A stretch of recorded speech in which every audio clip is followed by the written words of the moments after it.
സുഹൃത്തുക്കളെ എല്ലാവർക്കും നമസ്കാരം. ഇന്ന് ഞാൻ പരിചയപ്പെടുത്താൻ പോകുന്നത് പാലക്കാട് ജില്ലയിലെ കടമ്പഴിപ്പുറത്ത് നിന്ന് നമുക്ക് ബസ് റൂട്ടിൽ നിന്ന് നമുക്ക് ഒരു 2 കിലോമീറ്റർ മാറിയിട്ടാണ് ഒരു പ്രോപ്പർട്ടി വിൽപ്പനയ്ക്ക് വന്നിരിക്കുന്നത്. ഒരു 9.5 സെന്റ് സ്ഥലവും ഒരു ഓടിട്ട വീടുമാണ്. ചെറുകിടക്കാർക്കൊക്കെ പറ്റിയിട്ടുള്ള ഒരു വീട് തന്നെയാണ്.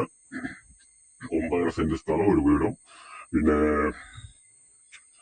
നമുക്ക് കുറച്ചു ദൂരം മണ്ണ് വഴിയാണ്. നമുക്ക് വണ്ടിയൊക്കെ ഓട്ടോറിക്ഷ ഇതൊക്കെ പോവും. അതിലുള്ള വീതി തന്നെ ഉള്ളൂ. പിന്നെ അതിന്റെ വില 7.5 ലക്ഷം രൂപയാണ് ഓണർ ചോദിക്കുന്ന വില.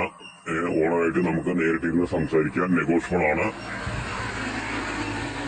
നമുക്ക് വന്ന് കണ്ട് ഇഷ്ടപ്പെട്ടതിന് ശേഷം നമുക്ക് ഓണറായിട്ട് നേരിട്ടിരുന്ന് സംസാരിക്കാം. പിന്നെ വെള്ളത്തിന് പൈപ്പ് കണക്ഷനാണ്. പിന്നെ തൊട്ടടുത്ത് പഞ്ചായത്ത് കിണറുണ്ട്. നമുക്ക് അതിൽ നിന്ന് വെള്ളം എടുക്കാം. അപ്പോ നമുക്കിതിൽ വരുന്നത് ഫ്രണ്ട് വശം പാടാണ്. നല്ലൊരു ചെറിയ ഫാമിലിക്കൊക്കെ പറ്റിയിട്ടുള്ള ഒരു വീട് തന്നെയാണ്. അപ്പൊ അതിന്റെ വില ഞാൻ പറഞ്ഞു 7.5 ലക്ഷം രൂപയാണ് ഓണർ ചോദിക്കുന്ന വില. അപ്പോ ആവശ്യക്കാർ വിളിക്കുക. ഇത് പാലക്കാട് ജില്ലയിലെ കടമ്പഴിപ്പുറം നമുക്ക് 2 കിലോമീറ്റർ ചുറ്റളവിലായിട്ടാണ് വരുന്നത്. അപ്പോൾ ആവശ്യക്കാർ വിളിക്കുക. താഴെ കാണുന്ന നമ്പറിൽ വിളിക്കുക. ബാക്കി ഡീറ്റെയിൽ ഒക്കെ പറഞ്ഞുതരാം. ഓക്കെ.